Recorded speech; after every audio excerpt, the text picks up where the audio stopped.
Hi everyone, welcome back to channel Rasayan Dunya. So by this video we are going to start the new topic of BSc third year, that is synthetic polymers. तो देखिए synthetic polymers क्या होते हैं। इस वाले video में हम खाली सिंथेटिक पॉलीमर्स का इंट्रोडक्शन एंड क्लासिफिकेशन पढ़ने वाले हैं। उसके बाद हम सीरीज को अगेन स्टार्ट करेंगे। अब देखिए यहाँ से सबसे पहली चीज, जब भी हम सिंथेटिक पॉलीमर्स पे मूव करें उससे पहले ये जानना जरूरी है कि पॉलीमर्स हम वो क्या होते हैं। तो 12th क्लास में आपने थोड़ा बहुत अबाउट पॉलीमर्स पढ़ा होता है, उसी चीज को हम आगे कैरी फॉरवर्ड करेंगे। जो आपने 12th क्लास में बेसिक चीजें पढ़ी है वही उससे थोड़ा सा ज्यादा डिटेल में आपको यहाँ पे पढ़ना होता है। सो बेटर कि आप पहले 12th क्लास का थोड़ा सा पढ़ के आएंगे तो आपको इजीली समझ आ जाएगा। बहुत ज्यादा टफ चैप्टर नहीं है, बहुत ही इजी चैप्टर है। ये वाले जो चैप्टर्स हैं जैसे कि आपका पॉलीमर्स हो गए, डाइज हो गए, या फिर आपका जैसे हो गया लाइक प्रोटीन्स हो गए, न्यूक्लिक एसिड हो गए, कार्बोहाइड्रेट्स, ये सारे आपके स्कोरिंग चैप्टर्स होते हैं। इन वाले चैप्टर्स को करके आप अच्छे मार्क्स ला सकते हैं। तो आपको ये चैप्टर बिल्कुल भी नहीं छोड़ना है, आपको ये सिंथेटिक पॉलीमर्स पढ़ना ही पढ़ना चाहिए यदि आपका एग्जाम है तो। ठीक है, जैसे हेट्रोसाइक्लिक कंपाउंड्स उसमें बहुत सारी कॉम्प्लिकेटेड रिएक्शंस होती हैं, एनएमआर स्पेक्ट्रोस्कोपी जो कि आप फर्स्ट टाइम के लिए पढ़ रहे होते हैं, तो वो वाले चैप्टर्स थोड़े से कॉम्प्लिकेटेड होते हैं। आई थिंक वो भी ज्यादा हार्ड नहीं है बट थोड़ा सा कॉम्प्लेक्स होते हैं in compare to these chapters. तो आपको सिंथेटिक पॉलीमर से वो करना है। चलिए स्टार्ट करते हैं। तो सबसे पहली चीज आपका पॉलीमर है वो क्या होता है। देखिए पॉलीमर है वो दो वर्ड से मिलकर बना होता है, पॉली प्लस मर्स। ठीक है, पॉली प्लस मर्स। तो जहां पे भी पॉली आपको दिख जाए, पॉली वर्ड जहां पे भी आपको दिख जाए, तो पॉली का मीनिंग क्या होता है, न्यूमरस, यानी कि बहुत सारे। ठीक है, पॉली का हिंदी मीनिंग यदि हम बात करें तो क्या होता है, बहुत सारी यूनिट्स एक साथ में जुड़ी हुई हैं। ठीक है, बहुत सारी छोटी छोटी यूनिट्स एक साथ में जुड़ी हुई हैं। तो जो बनने वाली जो लार्ज यूनिट है उसी को हम क्या बोलते हैं, पॉलीमर बोलते हैं। फॉर एग्जाम्पल मैं यहाँ से आपको करके दिखाती हूँ कि हमने यहाँ से ये कुछ मोनोमर यूनिट्स हैं। ठीक है, ये हमने कुछ मोनोमर यूनिट्स ली हैं और हमने इन मोनोमर यूनिट्स को कुछ ऐसे जोड़ दिया। हमने इन मोनोमर यूनिट्स को ऐसे कुछ जोड़ दिया, तो अब ये जो बनने वाली स्ट्रक्चर है ये क्या हो गई, पॉलीमर हो गई। ये जो स्ट्रक्चर है ये क्या हो गई, पॉलीमर हो गई। यहाँ पे ये जो सिंगल स्ट्रक्चर थी स्पेसिफिक, इसको हम क्या बोलते हैं, मोनोमर बोलते हैं। ठीक है, इसको हम क्या बोलते हैं, मोनोमर बोलते हैं। लेकिन जब बहुत सारी मोनोमर यूनिट्स हैं वो जुड़ जाती हैं, अब यहाँ पे एक और पॉइंट आता है कि ये मोनोमर यूनिट्स हैं, ये सेम भी हो सकती हैं और डिफरेंट भी हो सकती हैं। ठीक है, ये मोनोमर यूनिट्स हैं, ये सेम भी हो सकती हैं, डिफरेंट भी हो सकती हैं। लेकिन क्या करना है आपको, मोनोमर यूनिट्स को, बहुत सारी मोनोमर यूनिट्स को, बहुत सारी स्मॉल मॉलिक्यूलर वेट वाली यूनिट्स को आपको एक साथ जोड़ना होता है, जिनसे कि एक लार्ज मॉलिक्यूलर वेट वाली यूनिट बनती है जो कि आपकी पॉलीमर होती है। अब यहां से देखिए सेकंड पॉइंट जो आता है वो क्या आता है कि ये जो बनने वाला पॉलीमर है इसकी कैरेक्टरिस्टिक प्रॉपर्टीज और ये वाली जो मोनोमर यूनिट्स थी इनकी कैरेक्टरिस्टिक प्रॉपर्टीज हैं वो डिफरेंट डिफरेंट होती हैं। ठीक है, चीज समझ आई मैंने क्या बोला है पॉइंट, कि यहाँ पे जो मोनोमर था इसकी जो कैरेक्टरिस्टिक प्रॉपर्टीज थी वो कुछ अलग थी, और यहाँ से जो पॉलीमर बन गया इसकी कैरेक्टरिस्टिक प्रॉपर्टीज हैं वो कुछ अलग होती हैं। ठीक है, तो ये चीजें यहाँ से होती हैं। तो पॉलीमर की जो डेफिनेशन होती है, आप अपनी लैंग्वेज में अपने वर्ड्स में कुछ भी लिख सकते हैं। होता क्या है पॉलीमर, वो चीज मैंने आपको एक्सप्लेन कर दी है कि बहुत सारी स्मॉल स्मॉल यूनिट्स को यदि हम टुगेदर ज्वाइन कर दें तो ये क्या बन जाता है, आपका पॉलीमर बन जाता है। साथ ही में हिंदी मीडियम वालों के नोट्स हैं उनकी कोई टेंशन नहीं है, इंग्लिश का मैं साथ साथ कराऊंगी। हिंदी मीडियम के नोट्स हैं वो मैं अभी इसी से नेक्स्ट वीडियो में मैं आपका अपलोड कर दूंगी। सो आपको नोट्स का कोई टेंशन लेने की जरूरत नहीं है। ओके, तो देखिए सबसे पहले मूव करते हैं टुवर्ड्स डेफिनेशन। डेफिनेशन क्या होगी, polymers are large molecules made up of many smaller and identical repeating units joined together by covalent bonds. By covalent bonds these molecules are called monomers. इनमें क्या होता है, कोवेलेंट बॉन्ड्स से, ये जो bonds हैं इनको हम क्या बोलेंगे, कोवेलेंट बॉन्ड बोलेंगे। जो मोनोमर यूनिट्स हैं वो किससे जुड़ी होंगी, कोवेलेंट बॉन्ड से जुड़ी होंगी, तो इसको हम क्या बोलेंगे, बनने वाली जो यूनिट है, बनने वाली जो लार्ज यूनिट है उसको हम क्या बोलेंगे, यहाँ से पॉलीमर बोलेंगे। नेक्स्ट यहाँ से ए polymer is a macromolecule. Macromolecule देखिए दो टाइप के मॉलिक्यूल्स होते हैं, कौन कौन से, एक तो माइक्रोमोलिक्यूल्स होते हैं, एक मैक्रोमोलिक्यूल्स होते हैं। मैक्रो यानी कि बड़ा, मैक्रो यानी कि बिग साइज।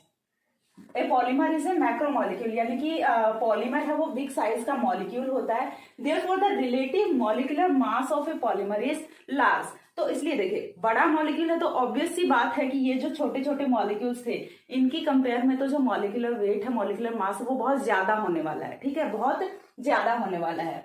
अब देखिए, the properties of a polymer are different from monomers. ये चीज मैंने आपको बताई थी कि जो प्रॉपर्टीज होती हैं पॉलीमर की वो मोनोमर से डिफरेंट होती हैं।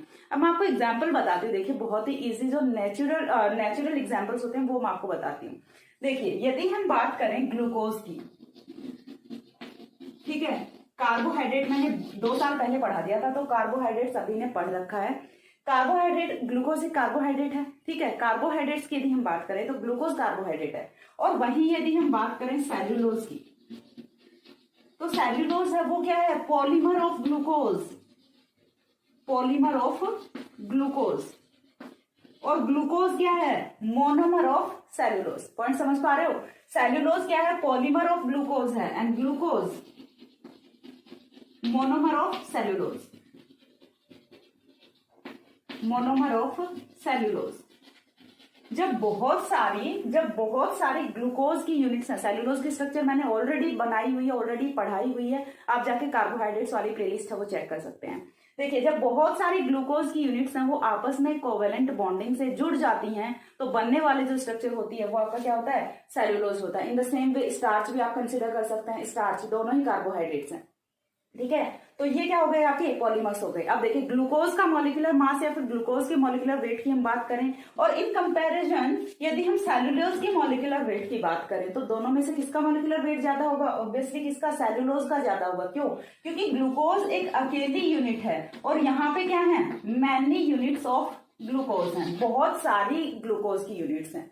तो डिफरेंस आप समझ पा रहे होंगे I think. In the same way यदि मैं नेक्स्ट एग्जांपल आपको बताऊं, मैं एग्जांपल्स वही बता रही हूँ जो मैंने अभी तक पढ़ाए हुए हैं, ठीक है। इन द सेम वे यदि मैं आपको नेक्स्ट एग्जांपल बताऊं तो नेक्स्ट एग्जांपल हम कंसिडर कर सकते हैं प्रोटीन्स का। प्रोटीन, सारे लोग बहुत प्रोटीन लेते हैं, प्रोटीन्स का हर कोई बहुत शौकीन होता है। तो प्रोटीन्स की यदि मैं बात करूं तो proteins are polymer of amino acids. Amino acid already मैंने पढ़ाया हुआ है। Proteins are polymer of amino acid and what are amino acids? Amino acids are monomer of proteins, monomer of proteins. तो यहां से आई थिंक आपको समझ आया होगा कि प्रोटीन्स वो क्या होते हैं, जो एमिनो एसिड्स होते हैं, बहुत सारे एमिनो एसिड्स को जोड़ दिया, मोर देन 100 एमिनो एसिड्स को यदि हम एक साथ जोड़ देते हैं तो बनने वाली जो स्ट्रक्चर होती है वो क्या होती है, आपकी प्रोटीन होती है, ठीक है। अब ये जो एमिनो एसिड्स हैं वो सारे एक टाइप के भी हो सकते हैं, सारे अलग अलग भी हो सकते हैं।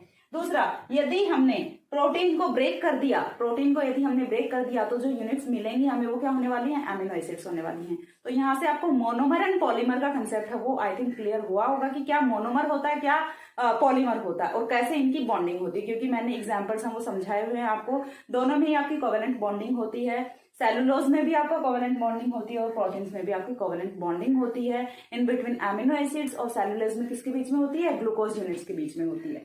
तो यहां तक का आपका कंसेप्ट आई थिंक क्लियर हुआ होगा। तो ये था आपका जनरल क्लासिफिकेशन। और यदि सिंपल वे में आपको समझना है कि पॉलीमर और मोनोमर क्या होते हैं तो देखिए, आपने कई बार कुछ लेडी लोगों को गले में कुछ माला जैसा पहने हुए देखा होगा, जो मोतियों की माला होती है। तो एक जो मोती होता है, एक मोती, वो तो क्या हो गया, उस माला का मोनोमर यूनिट हो गई। लेकिन जब हमने बहुत सारे वो मोती जोड़ दिए उस माला में तो अब वो क्या हो गया, पॉलीमर हो गया, ठीक है। वो मोतियों की माला है वो क्या हो गई, पॉलीमर हो गई। तो ये आपका, और जो सबसे सिंपलेस्ट एग्जाम्पल हम दिन रात जिसको यूज करते हैं, बैन है फिर भी यूज करते हैं, पॉलीएथीन।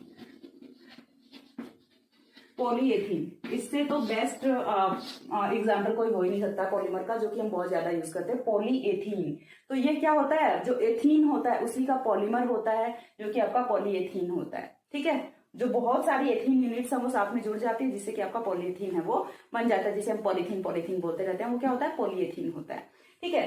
अब यहाँ से जो नेक्स्ट आता है वो आता है क्लासिफिकेशन ऑफ पॉलीमर्स। हाँ, साथ ही में यदि हम थोड़ा सा हिस्ट्री पे जाएं पॉलीमर्स की, तो हिस्ट्री में जो फर्स्ट सिंथेटिक पॉलीमर रहा है वो कौन सा था, आपका बेकेलाइट था, ठीक है। देखिए नेचर में पॉलीमर्स हैं वो हमेशा से थे, जैसे प्रोटीन्स हैं हमेशा से रहे हैं नेचर में।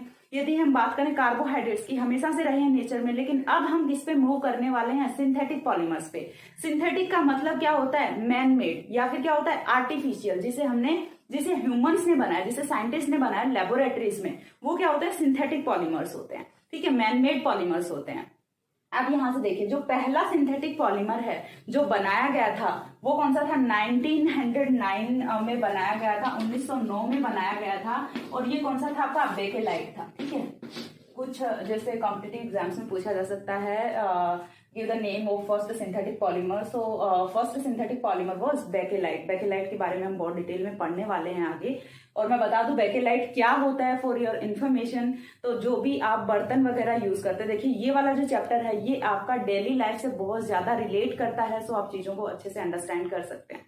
जो भी आप गैस पे बर्तन यूज करते हैं तो उनमें ब्लैक कलर का जो हत्था होता है, जो पीछे पकड़ने का जो वो होता है, वो क्या होता है आपका बेकेलाइट से बना होता है। जैसे हम आयरन करते हैं, प्रेस करते हैं, तो प्रेस का जो ऊपर का जो हैंडल होता है वो भी किसका बना होता है, बेकेलाइट का बना होता है। यानी कि ये बहुत ही हार्ड प्लास्टिक होता है, बहुत ही हार्ड पॉलीमर होता है, जिसको जो आसानी से, जिसपे हीट का इजिली इम्पैक्ट नहीं होता। ठीक है, यदि हम बात करें बर्तन की, तो बर्तन कितना भी गर्म हो जाए गैस पे, लेकिन फिर भी वो हत्था है वो गर्म नहीं होता है।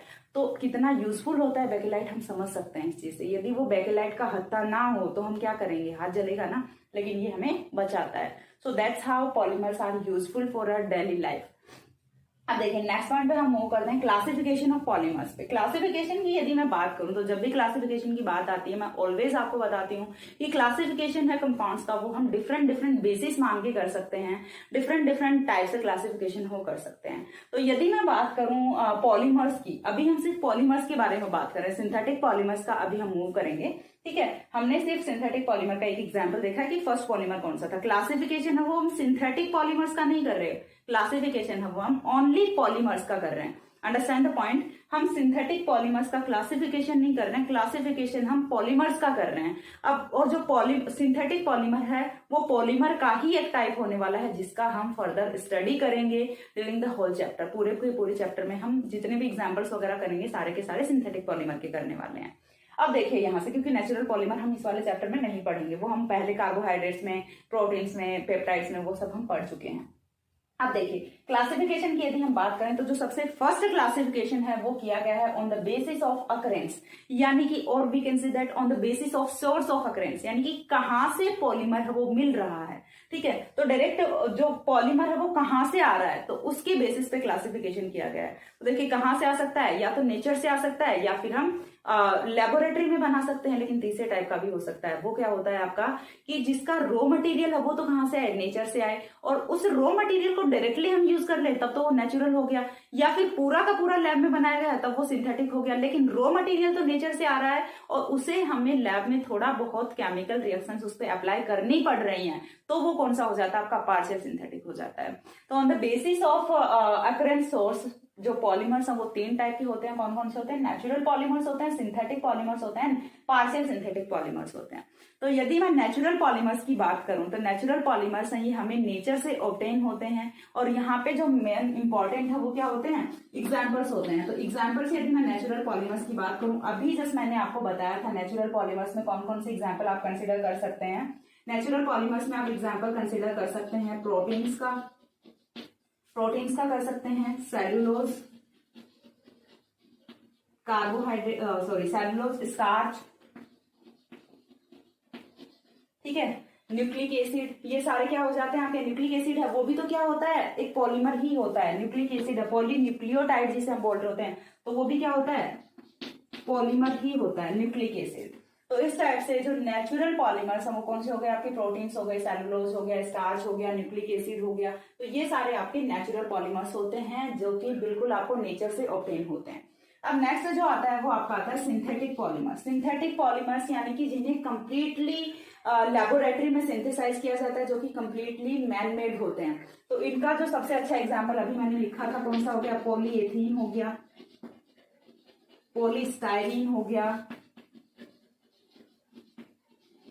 देखिए एग्जाम्पल सिर्फ मैं आपको अच्छे से याद करा दूंगी। बेकेलाइट हो गया क्योंकि ये हमने लिखा हुआ है यहीं पे, और ये फर्स्ट सिंथेटिक पॉलीमर था, बेकेलाइट हो गया। पॉलीएस्टर हो गया जो कि हम कपड़े पहनते हैं, पॉलीएस्टर हो गया। नाइलॉन हो गया, नाइलॉन है वो क्या होता है, पॉलीएमाइड होता है, ठीक है, नाइलॉन है वो क्या होता है, पॉलीएमाइड होता है। तो ये हो गए आपके सिंथेटिक पॉलीमर्स।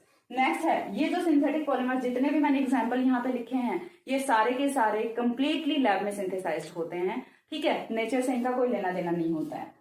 नेक्स्ट यदि हम बात करें पार्शियल सिंथेटिक पॉलीमर्स की, ठीक है, तो पार्शियल सिंथेटिक पॉलीमर्स में क्या होगा, raw material obtained from nature and then further go through by the chemical process. ठीक है, तो इस वाले पॉलीमर्स की यदि मैं बात करूं तो देखिए सिल्क जो आपका होता है, सिल्क जो होता है, जो सिल्क जो कौन सा कीट, कीड़ा होता है, रेशम कीट जो होता है, ठीक है, तो सिल्क वॉर्म जो होता है, रेशम कीट बोलते हैं उसको हिंदी में, सिल्क वॉर्म जो होता है उससे सिल्क हमें मिलता है, बट उस सिल्क को हम डायरेक्ट यूज नहीं कर सकते, उसका फर्दर थोड़ा सा केमिकल प्रोसेस के थ्रू उसको गुजारना होता है, उसके बाद हम उसको यूज करते हैं। सेकंड एग्जांपल हो जाता है वुल आपका, ठीक है, वुल जो ऊन होती है, तो ऊन है वो कहाँ से मिलती है, ऊन है उसके फाइबर्स वो कहाँ से मिलते हैं, बहुत सारे एनिमल्स होते हैं जिनके जो हेयर्स हैं उनसे क्या मिलता है आपको, वुल मिलता है, लेकिन उस वुल को फर्दर थोड़ा सा केमिकल प्रोसेस किया जाता है।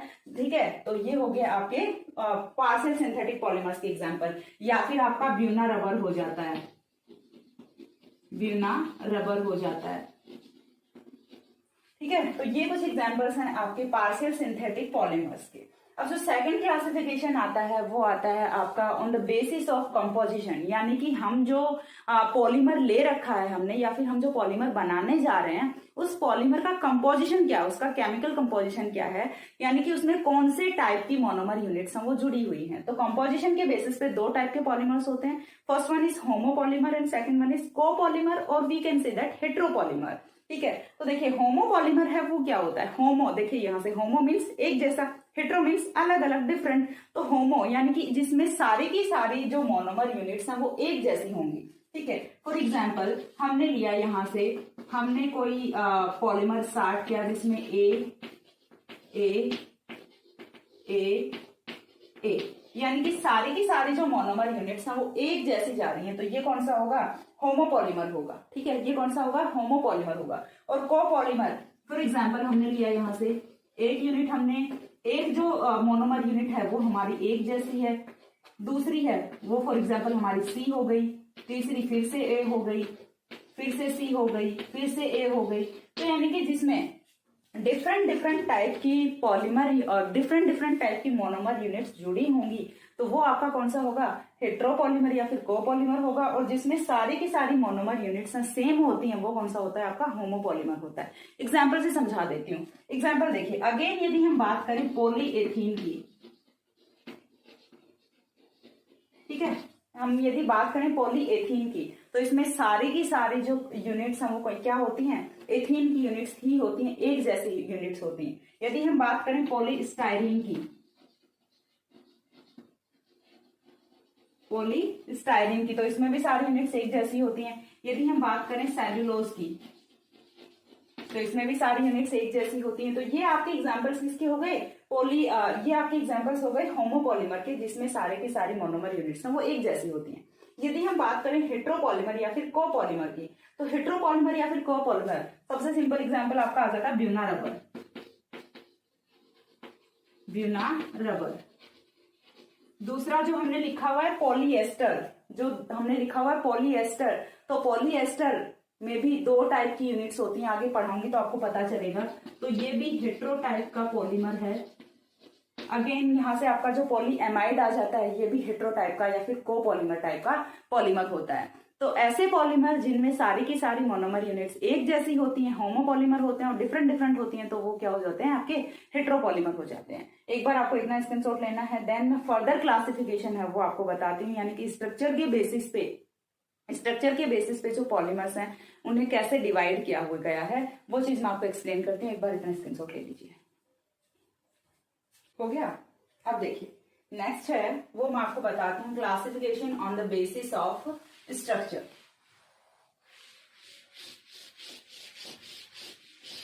स्ट्रक्चर के बेसिस पे अगेन आपके जो पॉलीमर्स हैं उन्हें तीन टाइप में डिवाइड किया गया है। फर्स्ट है वो आपके होते हैं लीनियर पॉलीमर्स, यानी कि हिंदी में थोड़ा बता देती हूँ, रेखीय बहुलक जिन्हें हम कहते हैं, यानी कि जिनकी स्ट्रक्चर है वो लीनियर होती है, सीधी लाइन के जैसे जो पॉलीमर्स होते हैं वो होते हैं आपके, जैसे फाइबर्स होते हैं, मोस्टली जो फाइबर्स है उनकी स्ट्रक्चर है वो कैसी होती है, लीनियर होती है। ठीक है, देन आपके आते हैं ब्रांच्ड पॉलीमर्स, जिनमें की थोड़ा सा ब्रांचेशन होता है, और देन आपके आते हैं क्रॉस लिंक्ड पॉलीमर्स, जिनमें कि क्रॉस लिंक होते हैं, यानी कि उनपे हीट का कोई इंपैक्ट नहीं होता, टेम्परेचर का कोई इंपैक्ट नहीं होता, वो वाले पॉलीमर्स। तो देखिए जो थर्ड टाइप का क्लासिफिकेशन आता है सी, वो आपका आता है on the basis of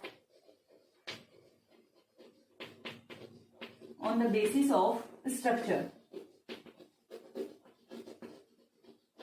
on the basis of structure, यानी कि स्ट्रक्चर के बेसिस पे हम कैसे क्लासिफाई कर सकते हैं। तो अगेन देखिए फर्स्ट है वो कौन सा आ जाता है आपका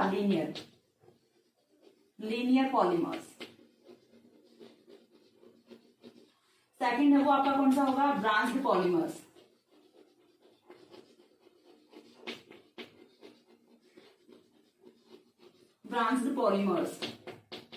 और थर्ड टाइप का जो पॉलीमर होता है वो कौन सा होता है, क्रॉस लिंक्ड पॉलीमर्स।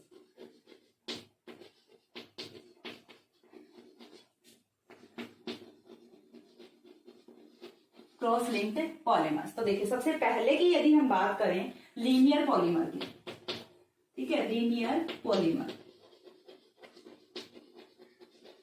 तो लीनियर पॉलीमर नाम से ही समझ आ रहा है, तीनों का नाम से ही समझ आ रहा है। लीनियर पॉलीमर यानी कि जिनकी स्ट्रक्चर है वो कैसी होती है, लीनियर होती है। ये थोड़ा सा वेवी भी हो सकते हैं, ये सीधी लाइन भी हो सकते हैं, तो जिनकी स्ट्रक्चर लीनियर होती है वो सारे कौन से हो जाते हैं आपके लीनियर पॉलीमर हो जाते हैं। फॉर एग्जाम्पल यदि हम बात करें पॉलीएथीन की, तो पॉलीएथीन है वो क्या होता है आपका लीनियर पॉलीमर होता है, ठीक है। पॉलीएथीन है वो आपका क्या होता है, लीनियर पॉलीमर होता है।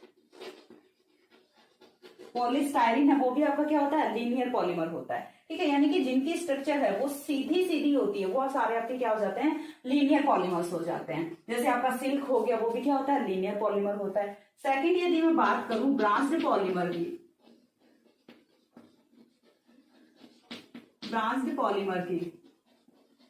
तो ब्रांच्ड पॉलीमर में क्या होता है, यानी कि ब्रांचेशन होगा, सिर्फ सीधी लाइनें नहीं होंगी, बीच में थोड़े से बॉन्ड्स वगैरह हैं वो और भी होते हैं। तो फॉर एग्जांपल यदि हम बात करें ब्रांच्ड पॉलीमर्स की, तो देखिए ब्रांच पॉलीमर्स की स्ट्रक्चर है वो कुछ इस टाइप की होती है। जैसे यहां से कोई बॉन्ड बन गया, यहां से कोई बॉन्ड बन गया, यहां से बॉन्ड बन गया, यहां से, यानी कि सीधी लाइनें तो होती ही हैं, लेकिन ये जो सीधी लाइनें हैं ये आपस में कुछ जो क्रॉस बॉन्ड्स होते हैं उनसे भी लिंक्ड होती हैं। तो ये आपके कौन से हो जाते हैं, ब्रांच्ड पॉलीमर्स हो जाते हैं, ठीक है। ब्रांचेशन जिनमें होता है, तो ब्रांचेशन वाले आपके कौन से हो जाते हैं, जैसे आपका स्टार्च हो गया, ठीक है, स्टार्च है वो ब्रांच्ड पॉलीमर का एग्जांपल है, अच्छा। या फिर सेल्यूलोज हो गया, सेल्यूलोज भी क्या है, ब्रांच्ड पॉलीमर का एग्जांपल है, ठीक है। तो starch and cellulose both are the examples of branched polymers. अब जो नेक्स्ट है आपका थर्ड, वो आता है cross linked polymers. Cross linked polymers, तो क्रॉस लिंक्ड जो पॉलीमर्स होते हैं उनकी जो स्ट्रक्चर है उसमें कुछ क्रॉस बॉन्ड्स हैं वो भी आ जाते हैं, कुछ क्रॉस बॉन्ड्स आ जाते हैं, और इन्हीं क्रॉस बॉन्ड्स की वजह से ये काफी हार्ड हो जाते हैं, ठीक है। ये वाले जो पॉलीमर्स हैं ये काफी हार्ड हो जाते हैं, और इनकी एग्जांपल्स की यदि मैं बात करूं तो आपका हो जाता है बेकेलाइट हो जाता है, फिनॉल फॉर्मेल्डिहाइड रेजिन होता है, हो जाता है यूरिया फॉर्मेल्डिहाइड रेजिन हो जाता है, ठीक है, फिनॉल फॉर्मेल्डिहाइड रेजिन।